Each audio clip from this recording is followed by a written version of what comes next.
Okay, we're ready to start. Thank you for coming, everyone, to Club Cottage. I'm Gustavo, as you can read here. I'm going to talk today to you about the human-computer relationship. This is not designed or planned to be a lecture as in university or just for you to learn anything. It's more of a, let's say, a friendly conversation. Yeah? It's not very technical, so you don't need to have any strong background on computers or design or programming. And the only knowledge that you need to have, it's an experiential knowledge of how have you worked with computers so far and how do you use them today. Yeah. Okay, so why do I decide to talk today to you about the human-computer relationships? By the way, usually it's human-computer interactions or human instead of the relationships only. Well, today I'm going to talk to you a bit about the origins, how it comes from, about today, and it says, I feel my phone listen to my conversations. And yeah, we all have a little bit that feeling today that computers know everything about us. And tomorrow, what's around the corner, what's our role in it? So who of you, just to have a bit of this conversation again, who of you works today as a programmer? Okay, programmer, right. Who of you is technical on the computer science? Probably no one. Okay, good. So let's go a little bit and talk about the origins of it, Mate. And the UI origins. So what is UI? UI means user interface. Let's break that down a little bit more. User, you know who you are, so we don't need to explain that anymore. Interface as a word. What is the interface? Yeah? An interface is nothing but a connection for an exchange of information or action. Okay? There are many ways of interface. Let's say, for example, on the traditional sense of the computers, when you have a computer and you have a printer, right? How does the printer know what is the text or the image or the amount of ink that it needs to take out, right? So it has a computer-to-computer interface where they exchange data. You have other devices like the mouse. You click on the mouse, and with the mouse you point, and then you have an interface which you send information, you move it, you change the location of the pointer on the device, and that's how you create an interface, right? So that's the concept that most of us have today of what an interface is. And if you think about it, computers are not the only ones that have interface. But lately, the word interface has been used almost exclusively to computers. And so we tend to think that it's really the monitor, it's the mouse, it's the devices. But to have an interface with a computer is nothing but to pass data and receive data from a computer, okay? So when we say the user, right now, like we said, that's the one that needs no explanation. Who is the user? We are the user. As an individual, we are the user. But is that changing? Are we as a user passing information without actively giving an action or using a device? The answer to that, you already know it, is yes. Why? Because there are many more people that make money, or is their business, to collect data. Not only from you, but related in general to their businesses and offerings and so on. We're going to go deeper into that later as well. Now what you can see here in the image is one of the first IBM computers that was used for batch interface. So what is batch interface? Back then, you wouldn't type code directly to a computer. You have a computer that was a room full of, I'm trying to find the less technical words, room full of, let's say, computational gear, okay, so without going too deep into that requires an input. How do you pass that input? Back then was binary. Binary was yes, no, 1, 0, a hole in a paper or no hole in a paper, right? So you needed to translate any logical concept or any logical command, be it 1 + 1, be it search a word in a document, whatever it needs to be done, you needed to pass it through a program or a computer which was already prepared with a software inside to give you an answer. And why is it called batch? Because you needed to have a batch of orders and commands that you would pass to the computer, it would process it, and then it will give you an answer. Yeah? So people was working, as you will see on the next image, I will not pass the page later, on batches. So now 1968 to today, we have the command line interface. Command line interface is the terminal.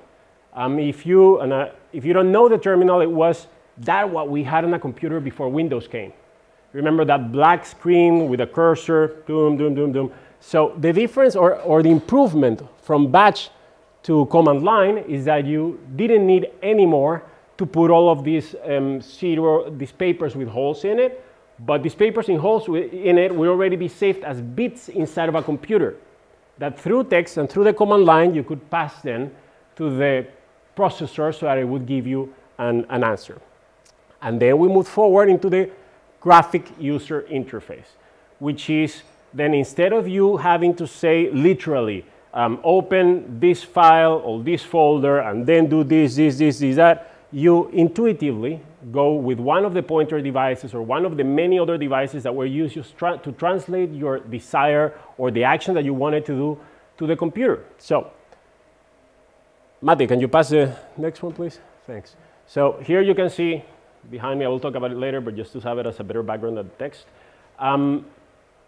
What you can see is that the evolution is going, and it will continuously go, between how do we pass information or queries or operations to a computer, right?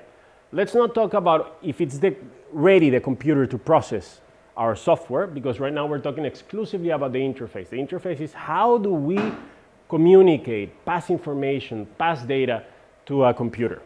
Back then, like we said, it was batch processing. It was a huge amount of people reading what was already predefined to them, translated it as TypeScript into letters that would then translate into holes, that would then be gathered together. And this is the Apollo 11, by the way. It's Margaret Hamilton. She was leading the programming on MIT for the Apollo 11, the mission. And all of that was then passed into a machine so that it would do whatever mathematical operation was inside. Okay? When I say mathematical operation, I mean a logical mathematical operation. It's not only plus and minus, but it's basically true, false, as is today. Now we're talking about quantum computing, and that will get everything a bit more complicated, but we'll get to that. Okay, so Matti, can you pass the next one, please? Now we go into 1966. And this, believe it or not, was one of the most advanced ideas and representations of what people thought computers were. Back then, Batman would talk to its computer. Would say, can you please solve the riddle? It was mainly, all of this technology was just to solve the riddles of the Riddler in the series. Okay, so, and he also seemed to have a fetish with labeling things. You know. Mobile crime computer. He had a computer on his car. This is 1966, people. They already envisioned that we were going to have mobile computers in a car.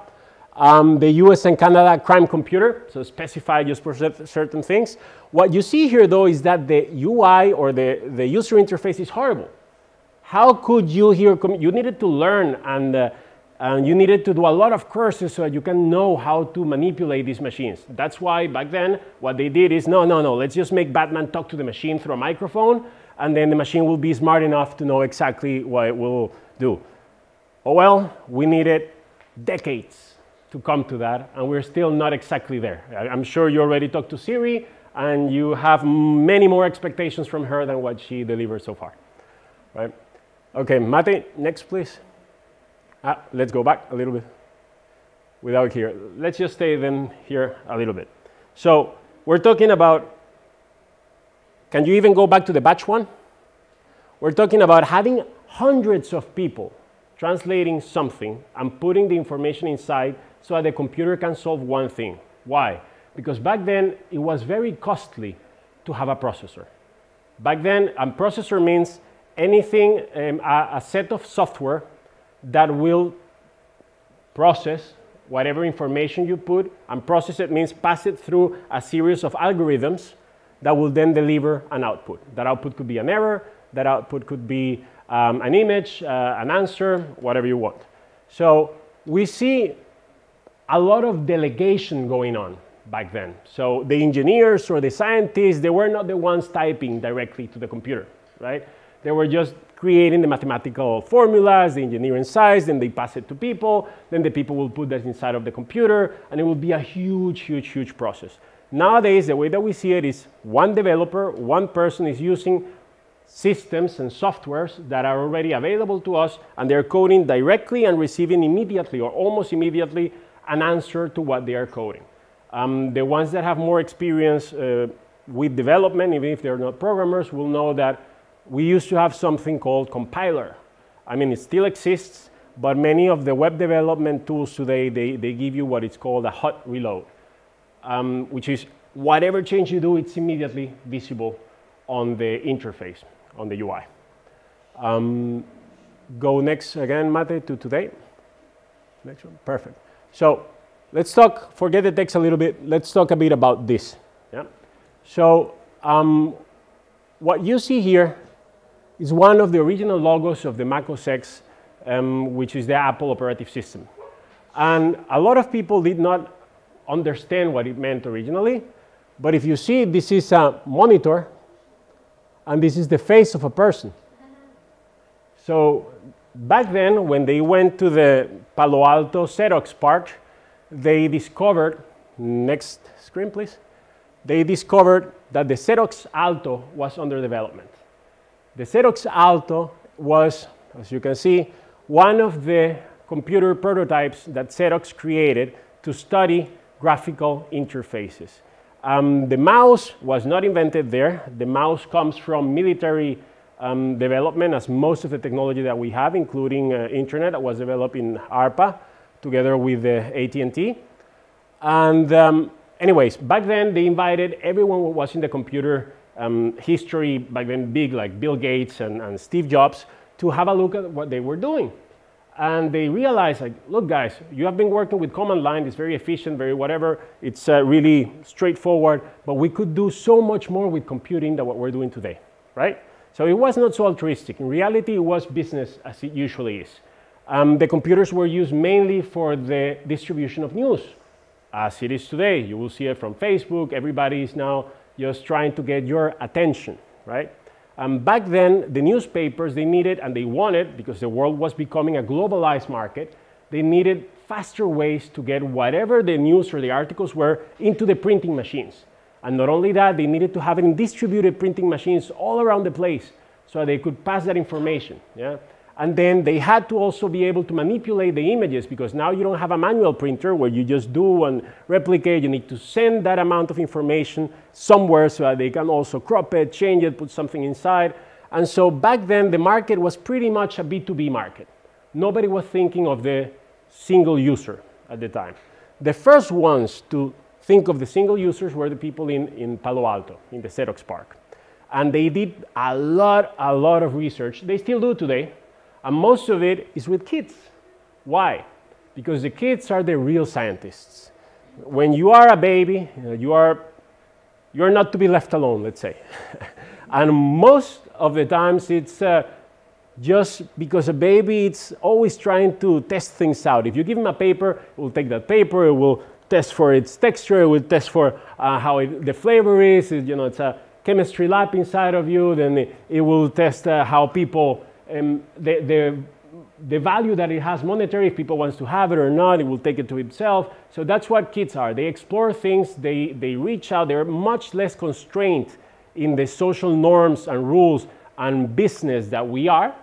And so they are the perfect study subject to know what to do and how far can you go with any tool, to be honest. Okay, next, Mati. So, before I play this one, I just wanted you to have an idea of what was the world back then, right? So we have a Steve Jobs and a lot of people and scientists in Xerox PARC that are highly educated, engineers that are working on a B2B world, right? And you have people that then wants to bring this to the regular user. You have the very famous advertisement campaign of Steve Jobs that says, think different, which is for the creators and the ones that basically change the world by not following the standards. And we have also this one that was the most expensive advertisement of the time, done for the Super Bowl. It's called 1984, and it's an advertisement that the Apple did for the Macintosh. Macintosh was created by Steve Jobs and a pirate team. It's a whole story on itself. You should look at it. It's really interesting. But let's just play it so that you have a more visual idea of what was back then and how they wanted to change it. It's a bit exaggerated, but okay.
Right, thanks.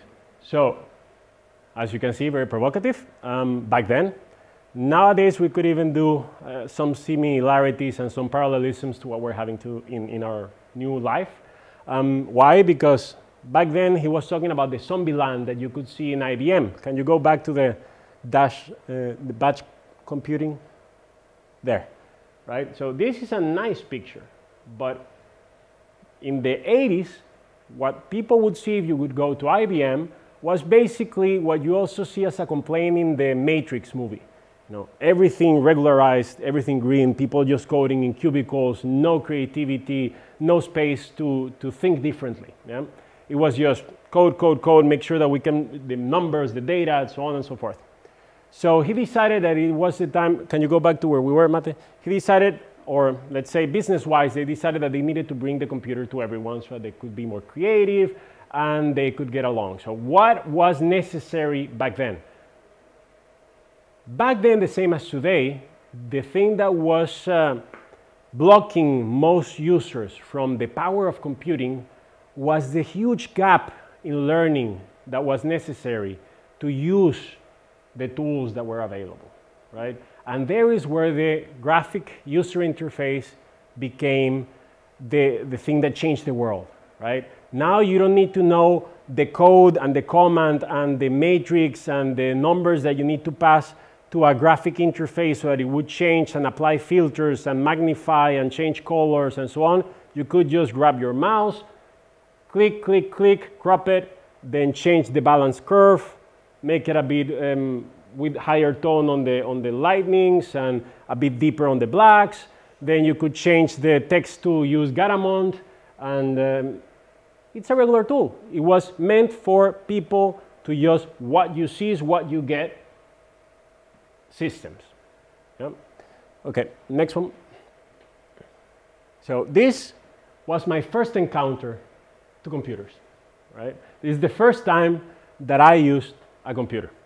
I'm gonna play it in the background while I'm still talking. So, thanks. And it's called Prince of Persia, right? I was 9 years old back then in Venezuela, and I was in a summer camp. And in that summer camp, I don't remember the rest of the trip. The only thing that I remember is that at some point when I was 8 in the University Simón Bolívar, they brought all the kids there and they put us in a lab and they sat us down and they gave us access to the computers, right? And I was amazed. I couldn't believe it. Still today, I don't understand why I was so fascinated with this, what you're about to see. Just a guy just moving around, moving forward and just jumping. It was the discovery mainly. It was having a complete new world in front of my face changing instead of the traditional, okay, no worries, instead of the traditional games that I had back then, okay? So Prince of Persia really did it. It's an icon of a historical icon, I would say. It first came out for the Apple II, and then it came to Windows, which is a fact that not a lot of people know. And why? Well, as you can see, graphically, it was very advanced back then. We're talking at the time of ping pong, yeah? They had one square and another square moving and moving around, and then you have Prince of Persia. So games became a thing. Game became the new world of computers. We come from IBM, we come from Xerox, we come from using computers exclusively to solve serious problems, to solve crime, to solve politics, mathematics, to bring us to the moon, to do serious stuff. A lot was used in oils, a lot was used in transport, a lot was used in logistics, and now we're using it for playing games. Yeah? One of the reasons why it was now so used in the games was because of the research that they did in the Palo Alto. They realized that people need to have a reason to start using these tools. And this reason needs to be an intrinsic motivation. It needs to be something that really comes from within you. And the humans really wanted to use the computers. But back then they felt really, really intimidated by it. First of all, the price was amazing, over the top.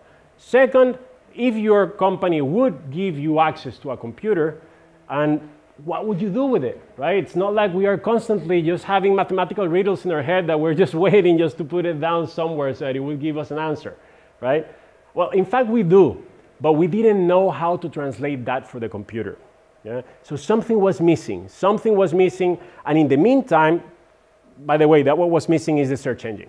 But in the meantime, they realized it doesn't matter, we need to keep moving forward, we need to give access to people, regular people, to use this. So what are the first things that we can do? Okay, let's replace the old machine, which was the typewriter. Let's have a word processor, and let's give them games so that the kids already start using the devices. For the kids will be already intuitive how to move and how to interact with these machines, and then we will figure it out as we move forward. Yeah? And so they did. And the main reason, of course, is not only emotional and spiritual. It's if you have computers in every home, then business is better. You cannot continue constantly just creating a product that is just for a few companies that could afford for it. Next matter. Enough Prince of Persia for now. Okay, so we continue in the world of games. We see here the Game & Watch and the Odyssey. These two are consoles created by Nintendo. Nintendo started originally as a card game distributor and creator. And by card game, I mean like bridge and poker and so on. So they were a game business, a game company. And then the great-grandson of the founder realized that he could use the computers to help the players with the computational efforts of the gameplay. So instead of you having constantly to do these mathematical equations and summing and adding and this and that, he created a console where you could put in the cartridges with the information about the game, and it would then read the game, and it will tell you, or it will assist the players while playing. The next success was the Game & Watch from Nintendo.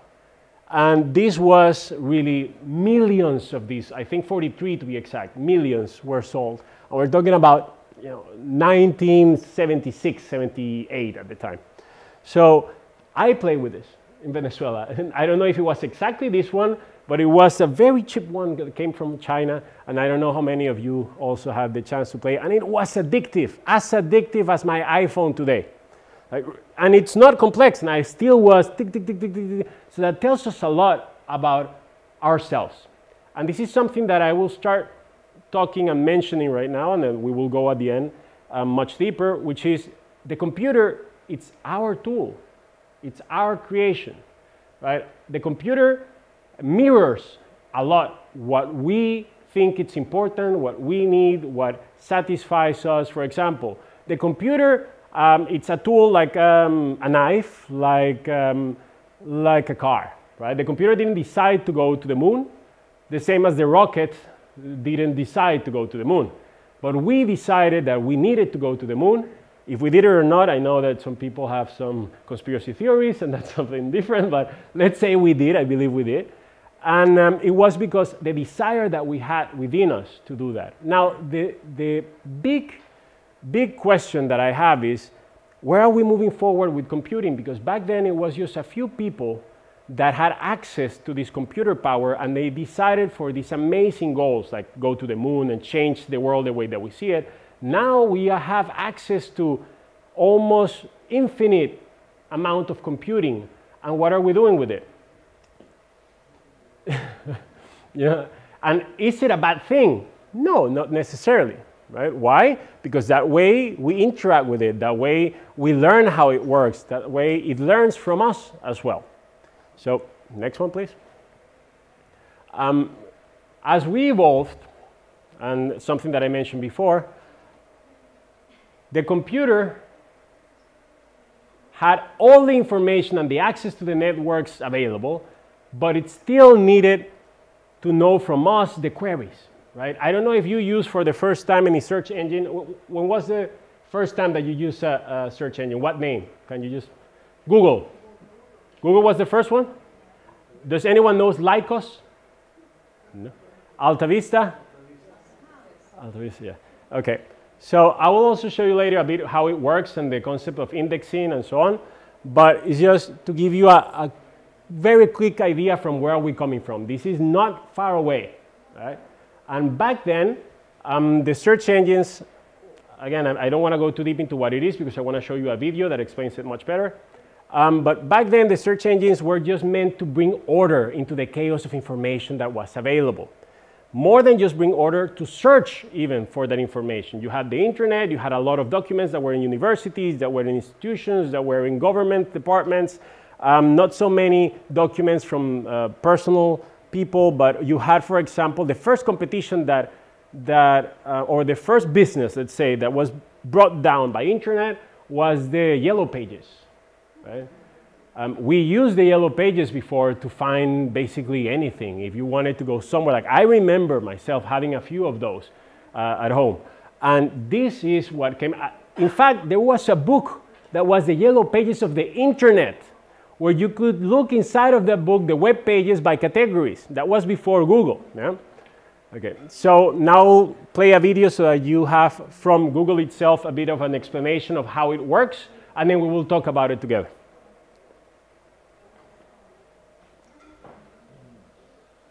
Every day, billions of people come here with questions about all kinds of things. Sometimes we even get questions about Google search itself, like how this whole thing actually works. And while this is a subject entire books have been written about, there's a good chance you're in the market for something a little more concise. So let's say it's getting close to dinner and you want a recipe for lasagna. You've probably seen this before, but let's go a little deeper. Since the beginning, back when the homepage looked like this, Google has been continuously mapping the web, hundreds of billions of pages, to create something called an index. Think of it as the giant library you look through whenever you do a search for lasagna or anything else. Now, the word lasagna shows up a lot on the web. Pages about the history of lasagna, articles by scientists whose last name happens to be lasagna, stuff other people might be looking for. But if you're hungry, randomly clicking through millions of links is no fun. This is where Google's ranking algorithms come into play. First, they try to understand what you're looking for, so they can be helpful even if you don't know exactly the right words to use or if your spelling is a little off. Then they sift through millions of possible matches in the index and automatically assemble a page that tries to put the most relevant information up top for you to choose from. Okay, now we have some results. But how did the algorithms actually decide what made it onto the first page? There are hundreds of factors that go into ranking search results, so let's talk about a few of them. You may already know that pages containing the words you search for are more likely to end up at the top. No surprise there. But the location of those words, like in the page's title or in an image's caption, those are factors too. There's a lot more to ranking than just words. Back when Google got started, we looked at how pages link to each other to better understand what pages were about and how important and trustworthy they seemed. Today, linking is still an important factor. Another factor is location, where a search happens. Because if you happen to be in Ormea, Italy, you might be looking for information about their annual lasagna festival. But if you're in Omaha, Nebraska, you probably aren't. When a web page is uploaded is an important factor too. Pages published more recently often have more accurate information, especially in the case of a rapidly developing news story. Of course, not every site in the web is trying to be helpful. Just like with robocalls on your phone or spam in your email, there are a lot of sites that only exist to scam, and every day scammers upload millions more of them. So just because instantvirusdownload.net lists the words lasagna recipe 400 times, that doesn't mean it's going to help you make dinner. We spend a lot of time trying to stay one step ahead of tricks like these, making sure our algorithms can recognize scam sites and flag them before they make it to your search results page. So let's review. Billions of times a day, whenever someone searches for lasagna, or resume writing tips, or how to swaddle a baby, or anything else, Google software locates all the potentially relevant results on the web, removes all the spam, and ranks them based on hundreds of factors like keywords, links, location, and freshness. Okay, good time to take a breath. This last part is about how we make changes to search, and it's important. Since 1998, when Google went online, people seem to have found our results pretty helpful. But the web is always changing, and people are always searching for new things. In fact, 1 in every 7 searches is for something that's never been typed into the search box before, by anyone, ever. So we're always working on updates to search, thousands every year. Which brings up a big question. How do we decide whether a change is making search more helpful? Well, one of the ways we evaluate potential updates to search is by asking people like you. Every day, thousands of search quality raters look at samples of search results side by side, then give feedback about the relevance and reliability of the information. To make sure those evaluations are consistent, the raters follow a list of search quality evaluator guidelines. Think of them as our publicly available guide to what makes a good result good. Oh, and one last thing to remember. We use responses from raters to evaluate changes, but they don't directly impact how search results are ranked. So there you have it. Every time you click search, our algorithms are analyzing the meaning of the words in your search, matching them to the content on the web, understanding what content is most likely to be helpful and reliable, and then automatically putting it all together in a neatly organized page designed to get you the info you need. All in, 0.81 seconds? Wow. Anyone else ready for dinner?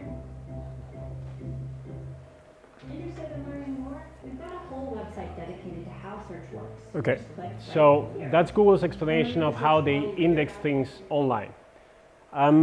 Let's add a bit more information to this. Like they said, if you Google lasagna in Italy, it's not the same as if you Google it in Zagreb at noon when everybody's asking for food. You're probably going to have pausa here in Croatia, and you're going to have completely something different in Italy.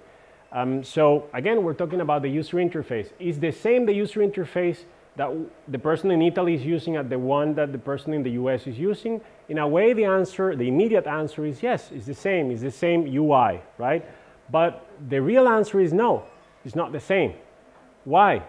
Because history and indexing, it's now part of it. That means that every interaction you did knowingly or unknowingly in internet will affect that search. A question? Yes? Yes, a question. Do you think that the Google is AI, how they say, artificial intelligence? Yes. If they have artificial intelligence? Yes. What is Artificial intelligence. your opinion about that? Great. So artificial intelligence, it's basically software that it's been designed to learn based on data that you give in, right? So at that sense, it becomes intelligent. What does that mean? It means that if you give it 1,000,000 pictures of mushrooms and you give the classification of each of these mushrooms to the machine, and you give it to this software that it's programmed to recognize patterns and differentiate from one type to another, then the machine, through that, statistically speaking, would tell you the next picture that you show it, what mushroom is the one that you're showing it to. So in that sense, artificial intelligence available, more than enough. Now, if you're talking about intelligence in the sense of consciousness, that's a different topic. There we go more deeper into we'll get to that at the end of the conversation. Yeah, exactly, the metaphysical side of things. Okay, so Google search, like I said, is the user interface the same? Let's say that you have the same machine and that you have the same, even in the same room, all of us right now, if we Google for the same word, we will have different results. Why? It's not because it's spying you, it's not because it's listening to your conversations, it's because the way that we started interacting with the machines back then did not envision, or maybe they did, but they didn't prepare already to give the rest of the people control over the vast amount of data that we could unknowingly leave there. Yeah? So Google, when they says we're going around the web, it's not one person doing it. It's machines and bots and robots just crawling the web, crawling through the information that are available. And they do it because the web is open. Yeah? Why is it open? Because anyone that publishes online would like to offer it to the rest of the audience. So that means that they have access to go into that, to classify, to index the same way that we used to do it in the libraries before, and then give you a much better service. The thing is that at some point it realized that the library concept is not good enough, because if Mate goes to a library and asks for one book and I go to the library and ask for the same book, we might be interested in completely different results. So they started indexing you. Yeah? They started knowing what do you spend more time in, what do you share with other people, what do you do in this public space. So although we do feel a little bit invaded in our personal space, it is also true that everything that we do online, we decided to do it publicly. Yeah? Okay, so next. Now let's talk a little bit about the UI of tomorrow. And we will talk now about assistance, collaboration, and sandboxing. So coming from the UI and artificial intelligence, as you were saying, we started working with, next slide please, started working with cities and Googles. So Google already, when you type something, it gives you recommendations. Let's say that you type something wrong and it doesn't think for you and tells you, no, no, this is wrong. It gives you whatever result you typed, and then under it tells you, did you maybe mean this and that? Right? So it's a click away from you. And this result, did you maybe mean, it's done because they learned, the machine learned from the index that you have and from the input that you have given, what is more likely to be the interest that you have, right? So in a sense, it wants to assist you, right? Now, interfaces. We said that the history, the indexes is in a way an interface because it's part of the stream of information that you have given. Yes, you gave that information through pointers and through a lot of things, but you also now start giving it through new devices. What are the devices that we have? We have joysticks, we have game controllers, we have VR glasses, we have mouses, we have monitors. Yes? Terminators. We maybe have them, but I don't know. Probably we do, yeah? Yeah, and so those are the devices that we have today. And I'm pretty sure that there are many, I'm not pretty sure, I know that there were many devices developed for the usage of like even the keyboards. We had keyboards that were not supposed to have letters on it, but they were made for each hand. We had, even a Nintendo created a glove where you could type on one side and then move on another one, which is really old. You have gloves that can see now how you move your hands. You have now lasers that are pointed at your fingers, and you have consoles that can look at your whole body movement so that it can take information from you. So all of that, it's interfaces. Yeah? And why is it important right now that we move, or why are we moving forward into this type of interface, the voice-over interface? Because as you have experienced probably, the monitors are taking a huge amount of time in our lives. We're spending way too much time looking at a screen. Right? And that, it's not only that it's not healthy for us, it also limits the amount of business that can be done in the internet, because you can only look at certain things for a certain amount of time, and you need to be able to invest and evaluate and look and so on and so forth. And that's how we go back to artificial intelligence. Once you have taught a machine how to read information from bits and bytes on graphically, and to know what is a mushroom and what is a flower and what is a dog and what is a cat, the next step is to teach it the same way that these people is teaching Google search what are the best methods or what are the best search options that Google gives you, is teaching you what the people, the individual, would rather click on, right? So instead of you going to Google and saying, Google, type in Google pizzeria, this and that, and then clicking, now Google knows all the times that you look for pizza. Google knows what you selected. Google knows that you're not unique, and that is very, very important for us. We are not unique. Each individual of us is a segment. That means that we belong to a group or subgroup of people that have very, very, very, very similar behaviors. Yeah? And then if 95% of the people of my segment would pick one pizzeria, most likely I will go for the same pizzeria, right? And if it's not that pizzeria, at least it would know where to select it in the Google search that it's going for, right? So this is not only audio. What you're looking at right now is the success of APIs. API, if you heard it before, if you're not technical, I'll tell it, it's an application programmable interface. What it means is we go back to command line, right? And where the machines talk to each other and they give commands and they run endpoints, as you call them in the API. And it says search, term, pizzeria, location, Croatia, time, this, and that. And then another API is receiving it and saying, okay, sends it to internal APIs, pizzeria, sends it to this, send it to that, send it to, So the machines start to communicate with each other through the network. The machines start now doing the queries for you. And then you don't need to visually be part of it through the whole process. You can just say, Siri, this, and that. And it takes, let's say, 10 seconds away from you and immediately gives you answers. Like we said, Siri, as it came out, it was not what we expected from it. And maybe it's not going to be there in the next year, or maybe it will. So we go now to the next video so that you can see. Can you go to the next one? Yeah, to this video so that you can see a little bit of where we were last year in terms of assistance. And yeah, I'll just let it roll for a moment.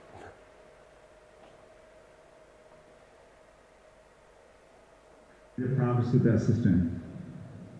As I said earlier, our vision for our assistant is to help you get things done. It turns out a big part of getting things done is making a phone call. You may want to get an oil change schedule, maybe call a plumber in the middle of the week, or even schedule a haircut appointment. You know, we are working hard to help users through those moments. We want to connect users to businesses in a good way. Businesses actually rely a lot on this, but even in the US, 60% of small businesses don't have an online booking system set up. We think AI can help with this problem. So let's go back to this example.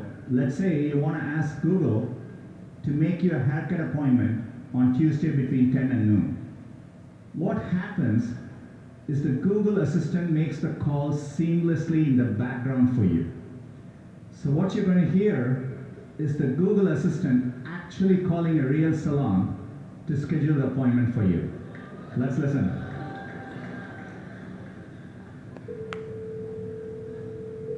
So how can I help you? Hi, I'm calling to book a women's haircut for a client. I'm looking for something on May 3rd. Sure, give me 1 second. Sure, what time are you looking for around? At 12 p.m. We do not have a 12 p.m. available. The closest we have to that is a 1:15. Do you have anything between 10 a.m. and 12 p.m.? Depending on what service she would like, what service is she looking for? Just a woman's haircut for now? Okay, we have it 10 o'clock. 10 a.m. is fine. Okay, what's your first name? The first name is Lisa. Okay, perfect. So I will see Lisa at 10 o'clock on May 3rd. Okay, great. Thanks, great. Have a great day. Bye. It goes on, don't worry.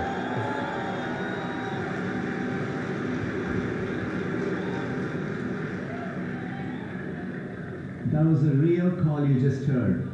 The amazing thing is the assistant can actually understand the nuances of conversation.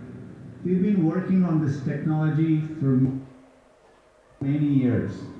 It's called Google Duplex. Mate? It brings together all our investments over the years in natural language understanding, deep learning, text-to-speech.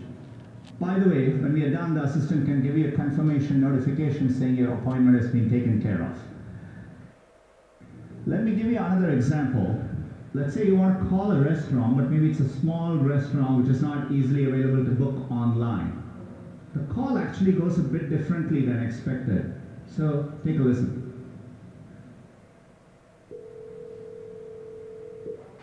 Can I hear you? Hi, I'd like to reserve a table for Wednesday the 7th. For 7 people?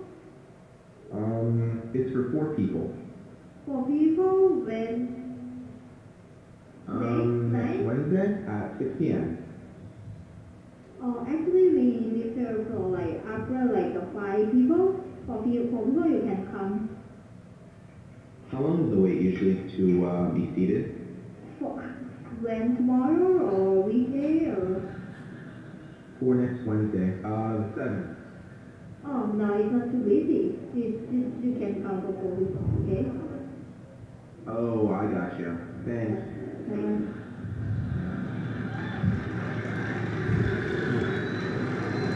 Stop it. Okay.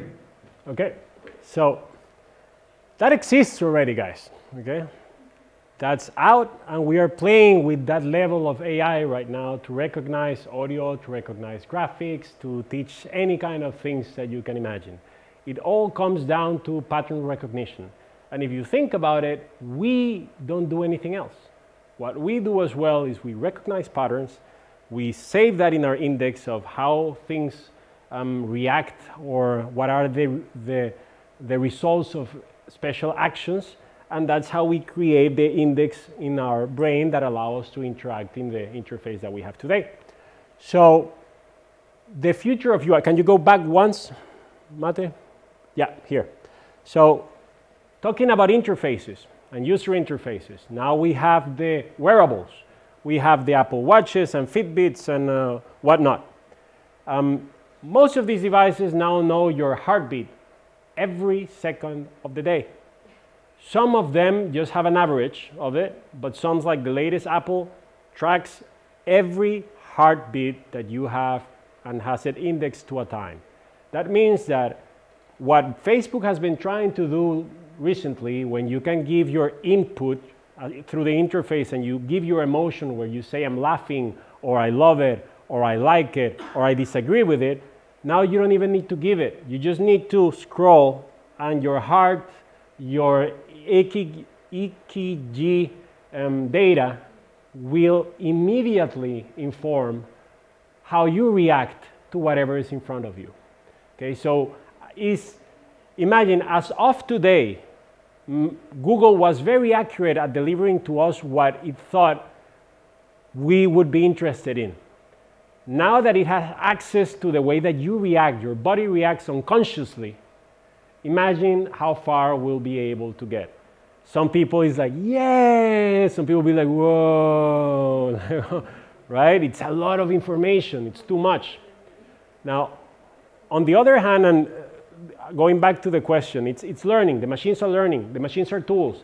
A knife does not kill on its own, right? It's people that use it to make amazing sushi, or use it as a screwdriver sometimes. So the machines on their own are learning from us. They're receiving data from us. They're understanding from us what are the tasks to be solved. What is that they need to accomplish? Because like it or not, the people that own the big corporations are also us. And the people that will continue to develop computers to a certain point will be us. Yeah? So move forward. Back. Okay. So the future of UI, of user interfaces again. Now we go to thoughts, emotions, and well-being. Before we had monitors, we had pointers, you had that space in between who you are and what you want to express and what you want to pass to the computer, right? That space is getting smaller and smaller and smaller. Is it? In reality, it's not. The thing is that you, as an individual, you have maybe not the control you would like to have of yourself. Imagine that you could have equanimity, which is things happen and you understand them and you have the feelings, but you don't react to them immediately, right? Imagine that you are not the emotional being that immediately reacts to something and immediately moves forward, immediately clicks on that, immediately does this. That means that you will be able to have that space between you, not only your body, but you, and whatever you interact with. The thing is that we're being forced right now into that. And because of that, you will see a lot of apps like Calm, meditation, a lot of new spiritualities coming out, a lot of religions now are in danger, let's say, because of the globalization, technologies, and so on and so forth. And in danger, I mean just the dogmatic side of things. Yeah? So it is all about the distance that you have in your thoughts, emotions, and what you want to express and give to the computer. You say, no, I can still have it under control. There is millions of pictures of you, like it or not, on Facebook. And on some of them, you're smiling. On some of them, you're neutral. In some of them, you're hugging someone. In some of them, you're reacting in a certain way. So even without the heartbeat, they already know from your feelings how it works. And if they don't know it, they just need to put you in an accurate segment. And again, we're not unique. And by knowing how other people that it's part of your segment will react, they have a very, very, very good guess of how you would be. Okay? So let's talk about thoughts. Thoughts are not the words that you tell to yourself in your head. Thoughts is when someone, we all experience this, when someone comes to you and says, what are you thinking of? I don't know, right?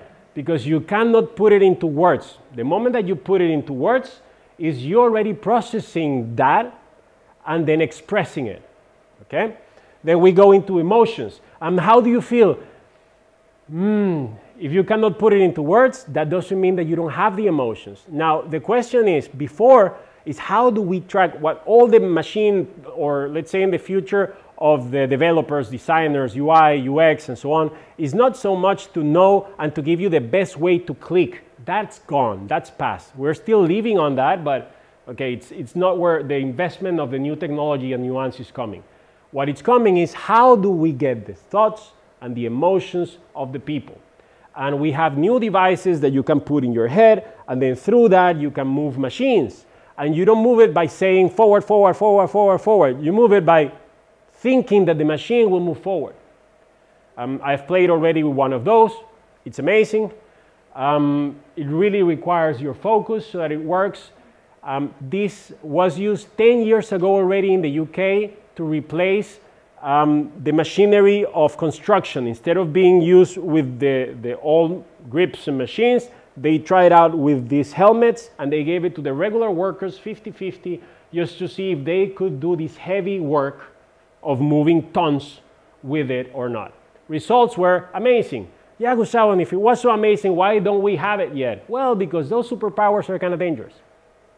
Yeah, if you give access to people to be one to multiple on thought, to humans that still don't have control of their own thoughts, and which thoughts are mostly controlled by their emotions, and their emotions are mostly controlled by their environment, then you have a very, very strong warfare machine. Why? Not because the person wants to do that, but because your emotions can be easily manipulated. We see that in elections. We see that in the news. It just so happens that news now comes through this medium, but news have been out there for a long time, right? So information, it's very important to shape our culture. All right, so emotions and well-being. Well-being, it's very, very, very difficult to describe. You would say that well-being is being happy and being healthy, right? But what is being healthy? If I am a bodybuilder, for me, being healthy means a completely different thing as if I am a yogi that would not want to have that mass amount of muscles, would mean very different to the one that is sprinting and running, or the one that is a scientist that just wants to have maximum cerebral power instead of muscle power. That means your diet is completely different. That means your activities need to be completely different, etc. So if the well-being of a human being as learned by a machine has to do with how our environment is shaped, and it's always like that, right? Then the machine could wrongly understand that we need to farm as much as possible and to take as many trees down and to do X and Y and change the world in the way that we say that we want it. So now we go back in what is our role in the relationship, the human-computer relationship. Google told us that there were people hired around the world to tell the machines what is a good search, what is not a good search, right? But all of us right now, like it or not, are telling the machines what is well-being for a human and what is not. Yeah?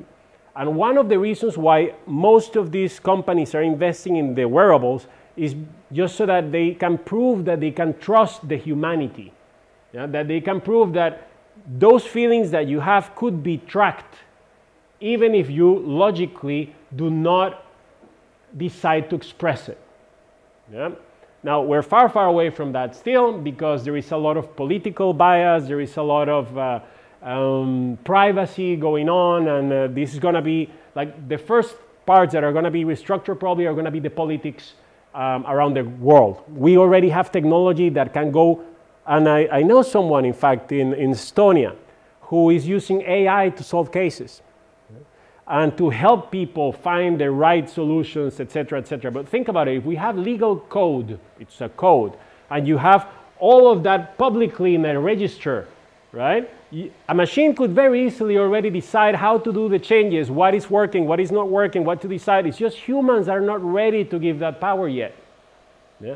Because who is manipulating those machines? That's also true. Can we pull the plug from that machine? That's also true. On the other hand, we do allow it on the social media. We do allow it so that the humans can vote, right?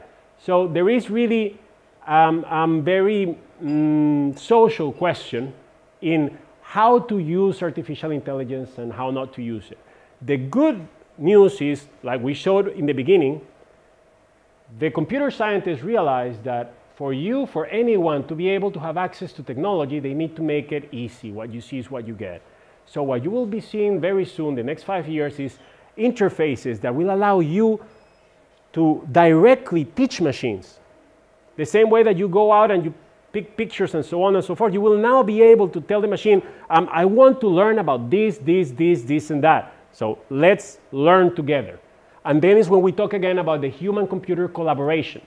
If you have seen the movies of Iron Man, that he has this artificial intelligence assistant behind him, right? Where he's working on it and he's asking the computer to find certain things, and the machine already knows from the feedback that the user is giving what will work, what not, what here, and then he goes and says, okay, try it all out and I'll come back later. That's what is coming right now.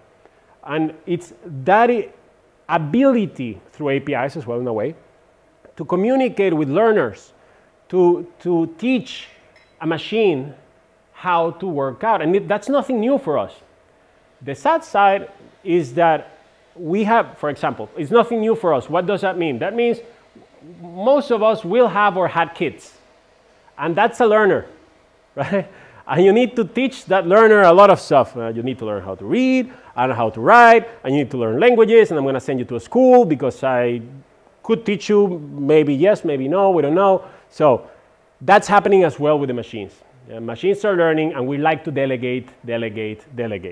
But in reality, the kids learn by example. And that is the message that I would like you to take home today.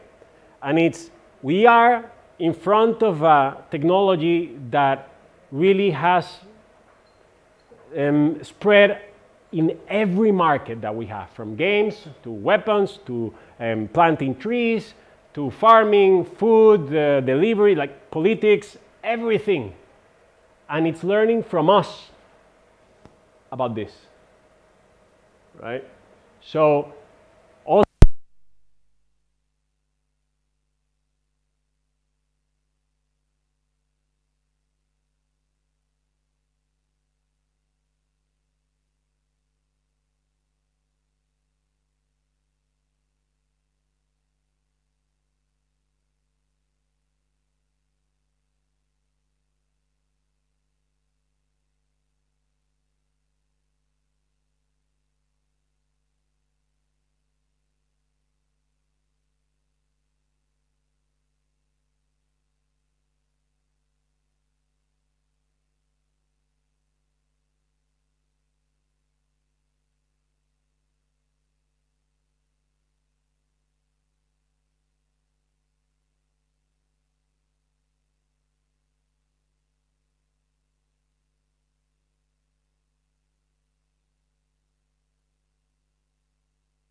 and alpha 0 just learned by playing itself, and it can play basically any game that you put the rules into. Whatever rules you give it, you literally read the rules, play the game, and you sit here with it.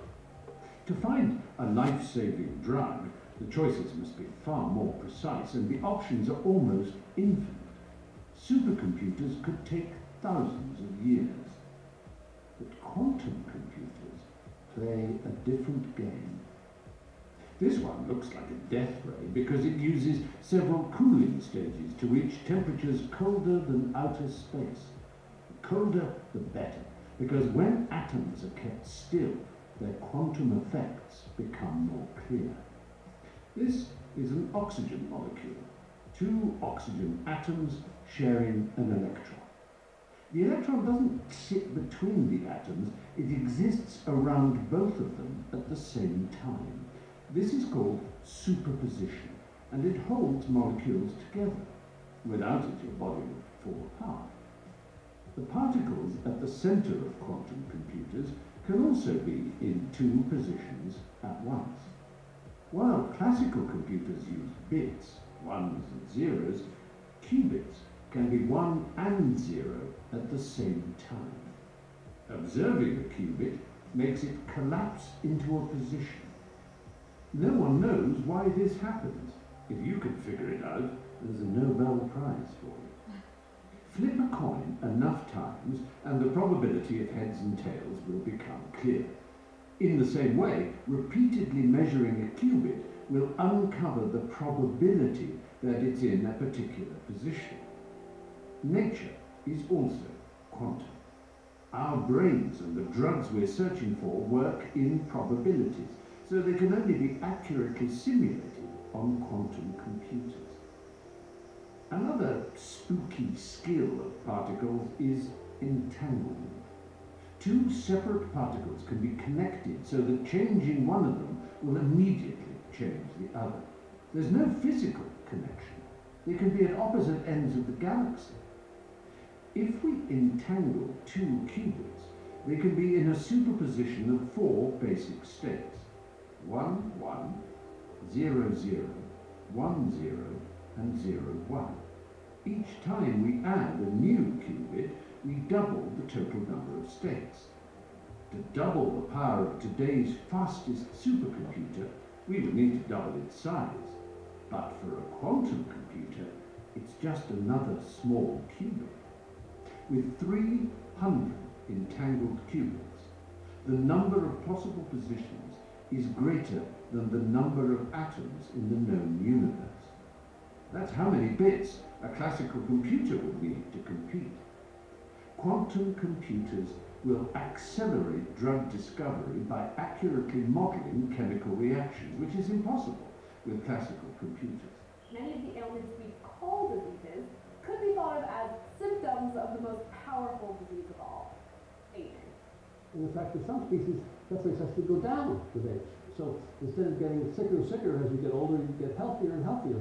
They tend to be species that keep on growing, and as they grow, they get bigger, they get new tissues, so they restore their health. There are whales that live hundreds of years, and they're very similar to us genetically, but we do need to be able to either change our genomes or find medicines and other ways to enhance our systems so that we have the same kind of lifespans that they do. Quantum algorithms will also detect patterns in our behavior and perhaps come to know us better than we know ourselves. This will undermine democracy, but that's another video. Quantum computers will crack the world's online security and replace it with unbreakable quantum security. Any attempt to observe a message would destroy it. New patterns may also be uncovered in stock market data. Investment firms are betting on it. Voice recognition will be perfected and we'll have more flowing, interesting conversations with our phones. New super light batteries will be designed. Planes will be optimized for hypersonic flight. The future impact of climate change will be modeled in detail. We might discover what really happens inside a black hole. And new models of particle physics will help unlock the secrets of nature. When AI meets advanced quantum computing, it will no longer need to learn one guess at a time. It will explore all possible choices at once. Today's specialist AI, which beats humans at specific tasks like chess and driving, will take a leap towards the holy grail of general AI, and perhaps superhuman intelligence. Quantum computers may be the tool to help create our final invention. So, where are we now? Well, Google has reportedly achieved quantum supremacy, cracking a task that would have taken 10,000 years on a classical computer. The task may be abstract, but it's a sign of things to come. AI will help form the algorithms required to take quantum computers and AI itself to the next level. Governments are pouring money into the quantum race. The US has invested $1 billion, believing it's the exact place where federal R&D dollars are best utilized. China has reportedly invested several billion, a follower in the digital revolution. It wants to lead the quantum revolution. Thousands of researchers are accessing quantum computers online. Like early classic computers, the technology is quietly gearing up for a revolution. A key challenge is to add qubits without creating interference. Oxford Quantum Circuits, which kindly supported this video, saw that a traditional layout wasn't scaling well, so it took the control and readout devices out of plane to reduce crosstalk. The team is taking an open, collaborative approach to spur innovation. Anyone can freely access and program quantum computers online. Professor Aspuro Guzik says you have to hack quantum computers. Growing up in Mexico, he hacked phone systems to get free calls, and he sees the same adventurous spirit in the people connecting to quantum computers online. Maybe it's not about how many qubits we have, he says. Maybe it's about how many hackers we have. The qubits at the center of all this defy conventional thinking, and even their name. Bit is short for binary digit, but there's nothing binary about a qubit. Creative thinking will prize open the potential of quantum computers and change the world in ways we cannot imagine. Coevolution and competition on Earth led to the only generally intelligent species known today, humans. We hope that with a much larger and more diverse environment, truly complex and intelligent agents will one day emerge.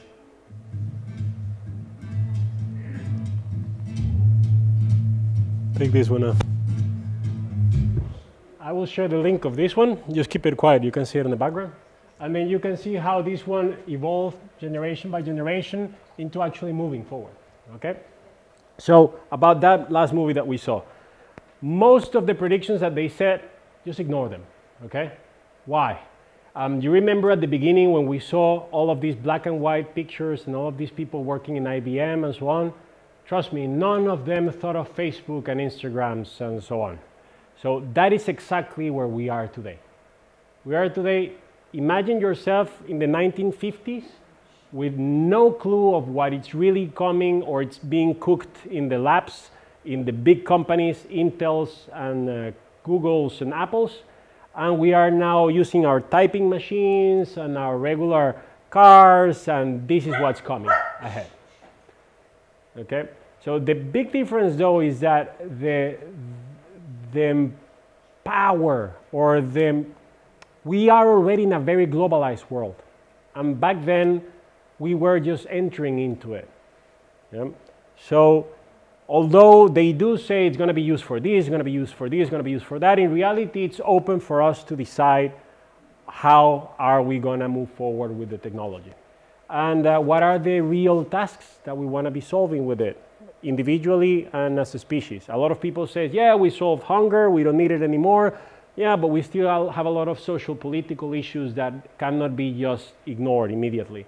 We still have a lot of, I don't know, mass destruction weapons. We have climate change. We have this, we have that. There is still a lot of noise. But what I wanted you to take home is that the technology that you will be listening about in movies, quantum and this and that, it exists. It's not a myth. It is true that we don't understand how superposition works, or we know how it works, we don't understand why. We don't understand why entanglement works as well. And if we do, it's not open for the rest of us. And it's also true that many, many, many years ago, Nikola Tesla already told us that we're going to be living in a network world where we will be sharing information wirelessly without even being able to see it, and having conversations with anyone at any place in any corner of the world, because that's the way that we were going to be sending data. And that came today. And in 50 years, we're going to be much more advanced than what we are today compared to 100 years ago. Okay? So I hope it was of your interest. Thank you very much, and see you next time. If you have any questions. Yes, please. So in the beginning, I didn't want to interrupt, but between the batch interface, batch interface, the biggest difference was memory storage. No, so memory storage was an issue, but it was also that to create a program, to create a software, a processing software, was very expensive.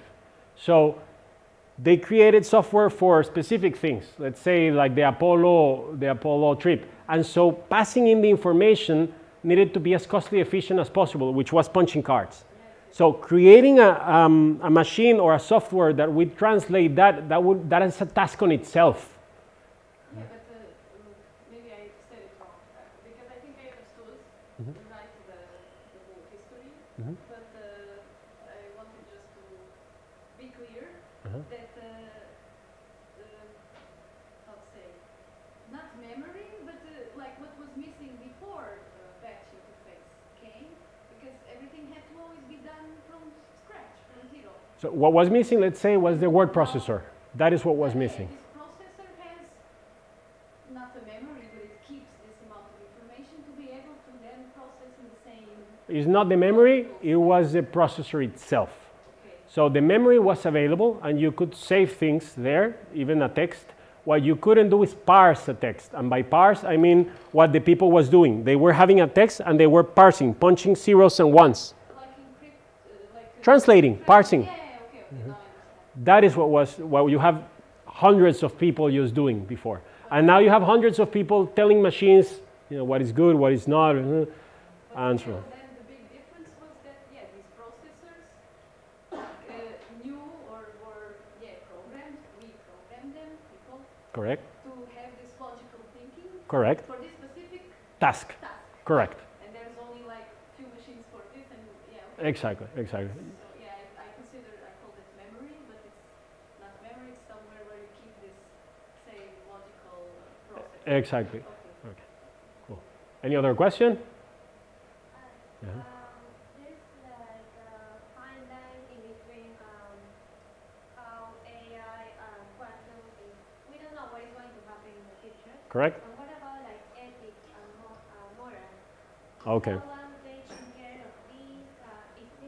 Do we have like a threat as humans? Good question. That AI can, turn the other way around and become a threat instead of helping us to get higher. Right. So the question is about ethics, and with all this technology coming forward, who is taking care of the morality of things? Okay, that's good. So Satoshi Nakamoto, the person allegedly who invented the bitcoins, also came forward with the technology called the blockchain. And the blockchain, believe it or not, has a lot of similarities with this reality that we live in. Yeah? Why? I'm going to go a bit abstract right now, but let's do it like this. So we all go to sleep tonight, right? And we go into a virtual world, hopefully, if you dream at night. And then you do whatever you need to do. Sometimes I fly, sometimes I don't. And then when I wake up, I boot up, which is in the system of computers means you load the program, you load everything. So the moment I wake up, I remember who I am, I remember my name, I might not remember everything, but I'm like 90% accurate of everything I need to remember, so that I'm part of that, right? So that means that there is a lot of steps behind me that have a lot of information saved that I recover immediately that I can really rely on. Yeah? Especially the DNA, my genetic memory. So if I go and I then meet a lady and have a baby, I will transfer that information and mix it with her information and then have a child, which I do have as well. It's called Gustavo. And then he will come with that information. No matter what happens to me, as long as he lives, he can be traced back to me, right? So imagine you could hack that information, right? And that is where the technology comes and self-defend from these moral things. When you have blockchain and when you have everything saved in a network distributed system, and every step, every search, everything that you did is backed up by the rest behind you, is very, very difficult for an external third party to come and then change history, let's say. Yeah? And then when we're talking about quantum or any technology, and you're talking about a superpower that can use that technology for something, that means that it will read the information, it will probably write information, and it will rewrite or edit information. And while if we invest and develop in having technology that will by design save every step that has passed, like you cannot undo that you woke up today. You can wake up better tomorrow, but you cannot undo it, right? If you do the same things through blockchain technology and many other technologies that might arise because blockchain is also very new, then we will have that security, intrinsic security, that even though that information can be used for X or Y, yeah, it will still keep track of anything that happened and will not necessarily destroy it, and we can continue to evolve, right? So it means that if a lot of people complain, and if we have a 1983 and there is an artificial intelligence looking at all the data, and if it would be, let's say, in an ideal blockchain system, it can see the moment that that idea arose, the moment that someone went against it, the moment that someone went for it, and then it can make its own pattern recognition definitions to say if it was for the well-being of us or not. Yeah? While, as it is today, when anyone can go, not anyone, okay, well, most of the big companies could go and change their indexes because it's proprietary, access your Facebook accounts, your social accounts, your this, they can change history as we see it because it's a virtual world. Yeah? And there is where, you know, that thin line between politics and technology will come. And I don't expect that to happen from the political perspective. I expect that to happen from technology itself and the people that is inside of it. And yeah. I don't know, I just want to comment that because of Google and the city, at least recently, I saw and everything, I was with my friends, and we were almost the whole night joking with Google. Making questions and with the assistant. Okay, well, give me a joke, and she would say some jokes and everything. Right. And at some point, a friend offended her. He called her some ugly. Insulted Google. Okay. And, she didn't take it so nicely. It felt like she was upset. Yeah. She start saying thank you to your assistant then. Yeah? It's really scary at some point. Right. But, I feel with all of this, because these were my friends, okay, but I'm guessing many people do this now. Right. You know, making jokes or like offending, whatever. Yeah. Not having a good interest, just for entertainment. Right. And it's missing, I don't know, maybe some feedback for this, because Google and Siri, whatever, they are getting information like how we are, right. How we entertain. Now keep in mind that you are the one putting a label of good or bad. You are the one that know if it's an insult or not. Yes. Yeah, the machine will grow as, you know, when we had barbarism before, that was the norm. That was not seen as bad, right?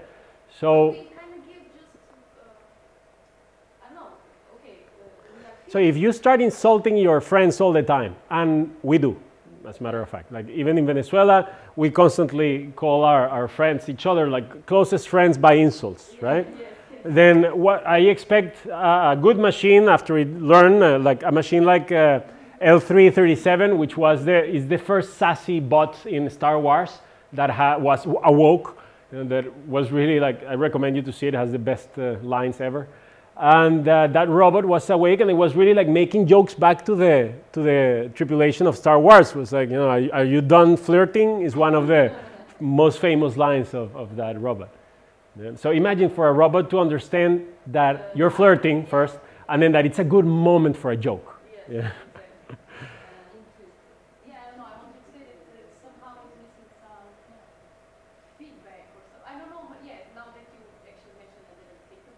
Okay. But I'm guessing Google makes what is good, what is bad, or what is...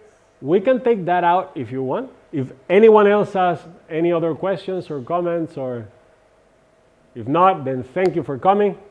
And thank you anyone online as well for following.